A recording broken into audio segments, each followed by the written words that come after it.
Glasgow, a city with a tough reputation forged in steel, blood and secrets, but buried beneath the surface of its history lies a name that chilled even the hardest of criminals, Jamie "Iceman" Stevenston. A man whose presence could silence a room and whose crimes left entire communities in fear. He wasn't a hitman, he wasn't a gangster in the traditional sense. What made Jamie Stevenston terrifying was his control, his cold and calculated ruthlessness. In this video, we uncover the dark path that led this seemingly quiet Glaswegian to become one of the most feared figures in Scotland's underworld. Who was the man behind the nickname, and how did his empire of fear finally come crashing down? This is the chilling story of Jamie "Iceman" Stevenston. Jamie Stevenston grew up in the 1970s in the north side of Glasgow in an area called the Red Road Flats in Barmalloch. At this time in Glasgow, the heroin epidemic was at its peak, which forced Jamie down a life of crime from a young age, and by the 1980s his reputation grew, specifically when he attacked a man with a knife at a petrol station. This then caught the eye of the McGovern clan from Springburn, known locally as the McGovernment, headed by Tony and Tommy McGovern. Tony formed a close relationship with Jamie until he was murdered in September 2000 outside the New Morven Bar in Barlanach after being shot 5 times. Tony was wearing a bulletproof vest provided by Tam the licensee McGraw. It was widely believed and accepted that Tony had fallen out with a business partner in the drugs trade that led to his murder. An individual was arrested, but the case was dropped due to a lack of evidence. Who was this individual? Jamie Stevenston, once Tony's best man at his wedding and close to him for many years and also highly trusted, turned into just a stepping stone for Jamie. Jamie's brush with the law would become reoccurring as he was arrested in 2007 for laundering over £1 million in dirty money as Scottish crime and drug enforcement agencies bugged his home, which led them to bags of cash with nearly £600,000 and 55 watches worth £307,000, alongside evidence to start a taxi firm to launder more money. Stevenston was passed a 12-year sentence, a record-breaking sentence at this time for money laundering crimes. Jamie bides his time and is released from prison in 2014. He quietly re-entered the scene with growing ambitions, and with his reputation of staying ahead of the police, Jamie stretched his network across multiple countries including the UK, Spain, Ecuador and also Abu Dhabi, using EncroChat to plot drug deals, drug shipments and also murders. Now with worldwide connections and money flowing in from numerous sources, Jamie made connections in ports over the UK to ease with the flow of drugs, along with front companies to launder the money and warehouses to store the drugs. No one seemed to be watching while he thrived. A cold September day in Dover, and officers are checking shipping containers. A container with a consignment of bananas from Ecuador that was not suspicious at first, but intelligence between international crime agencies flagged the container as suspicious and carrying something on board. Bananas stacked carefully within tightly packed packages. Inside was high purity cocaine at 73%. 119 packages with 1 tonne of cocaine worth 76 million street value and £36 million wholesale value. This revealed the carefully constructed network, and the NCA were building their investigation for months with EncroChat already infiltrated, leaving thousands of criminals exposed for the first time ever. Messages in real time were being looked at, and coded conversations in Jamie's organisation were cracked by police where they discovered references to fruits, drug drops and shipping containers. This allowed authorities to obtain information on shipping routes, recipient names, burner phone numbers, which would then connect the dots between American suppliers and European distributors. Jamie's name kept popping up. He lined up with phone data, known associates, and financial activity, along with surveillance. The case has grown against Jamie, which is furthered when he is tied to the screen names Elusive Owl and also Big Tasty, along with several other names. This led authorities to conclude that Jamie was the orchestrator of the empire and acted more as a coordinator, linking criminals together for distribution.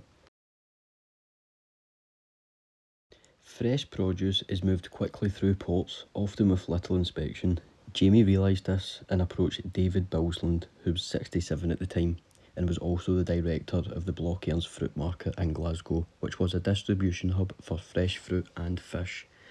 Bilsland gained unwanted attention as he decided to move into the banana business, which isn't highly unusual, but at this time humidity and other factors impacted the fruit market, making bananas worth pennies. Retailers already would take a strategic loss on bananas when selling them, hoping customers would buy other items during their shopping, so it's weird that someone would stake their full business on this product. Attention from authorities is now on Bilsland, and they observed him booking a flight to Alicante for the same day return with no luggage, just himself. So UK authorities asked Spanish authorities to keep track of him, which led them to the 4-star Melia Hotel, where he met an unknown man for coffee. Spanish authorities sent photos back to the UK of the unknown man, where the UK recognised the man as Jamie Stevenston. Bilsland began orchestrating banana shipments into Glasgow, one shipment of bananas every week. Each shipment had 35 containers, each made up of 24 pallets costing between £3,000 to £5,000, so round about £175,000 was spent on bananas. Jamie funded this strategy and Bilsland would dump the bananas in the dumpsters outside. The first few shipments did not contain any drugs, as Jamie knew the authorities would be suspicious. Jamie then gives the green light on a shipment bound for Dover, where it was busted and his empire exposed. The information from this shipment allowed authorities to piece together packing codes, shipping numbers, boxes and pallets that were traced back to their origin and also linked to Ecuador and Abu Dhabi. Jamie goes to ground by the time the container was seized. His digital footprint disappeared, devices were wiped and associates used new numbers, but the cocaine bust had already happened, leaving him exposed as a key player in the smuggling route. The pressure is building and the evidence is mounting. It's midday on an industrial estate in Kent. Masked workers move between stations systematically when armed police stormed the building. They found a Valium production unit with industrial equipment run by Jerry Carbon and Paul Bowes. 258,000 bright blue etazolum tablets were found, which in other words are street Valium. The machines could make millions of tablets, with 28 million pills already being made and in the supply chain or stored in the building. This quietly fueled a health crisis and was linked to the Dover bust. The raid started the collapse of his empire, with it being shut down. Authorities gathered information through EncroChat while Jamie was discussing routes, production numbers and chemical suppliers. This was all structured in code names and tablets were made to resemble pharmaceutical tablets to create lower visibility and lower suspicion and also make it harder to crack down on. The police now have physical evidence, tablets, devices and conversations all tied to EncroChat aliases already linked to the Dover bust. The police now had the seizure of a ton of cocaine and the dismantling of a pill production line. However, they did not stop there, as in June 2020, Jamie was arrested at the Sherbrooke Castle Hotel in Glasgow and charged with the connection in the drug network and was released on bail while authorities gathered the relevant information to build a case. But Jamie seen this as an opportunity and reportedly fled Scotland to Spain or Abu Dhabi. Then everything goes dark. Fast forward a year to 2021. Authorities used EncroChat to carry out raids, arrests and seizures across the UK and Europe, with cash and weapons pulled from homes and hideouts and warehouses raided. Jamie's empire is crumbling around him, but he stays quiet and out of sight. In 2022, Jamie's name reappeared, but this time it was named in the 12 most wanted fugitives. The hunt has started with Europol and Interpol leading the pack, which leads us to late 2022, where Jamie was tracked to an address which was never released and extradited back to the UK. Jamie is now in the courtroom in 2023, where he's changed his plea mid-trial and was given 12 years for the importation of a ton of cocaine, alongside an additional 8 years for his role in the 28 million tablets produced. It came out in court that Stevenson's friend and associate, Dean Ferguson, used a card in Amsterdam inside a brothel, where the card was marked by authorities and was meant to be used for emergencies only. Authorities arrested Jamie and Dean while jogging, where they were extradited back to the UK. Jamie appealed his sentence and it was reduced to 16 years and 3 months. David Bilsland was sentenced to 6 years for being a director in the front business. Another man, Lewis Connor, was jailed for arson as phone evidence tied him to fires across Scotland using the name Living Silver. He had been contacting Jamie regularly and even torched Jamie's former home, a £370,000 house in Falkirk that was lost to a proceeds of crime battle.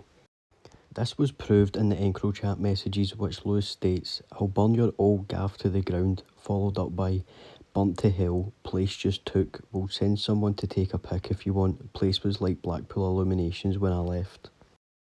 This came out at trial and was used against Jamie as he was putting out instructions from the inside. This would be reinforced as a beauty salon in Hamilton, Glasgow called CC's was targeted, with Jamie saying, "Follow the cow home." Days later, a fire ensued. It doesn't seem like Jamie's life has changed much since prison. Will the man who is dubbed Scotland's Tony Soprano get on the straight and narrow, or will he keep orchestrating from the shadows?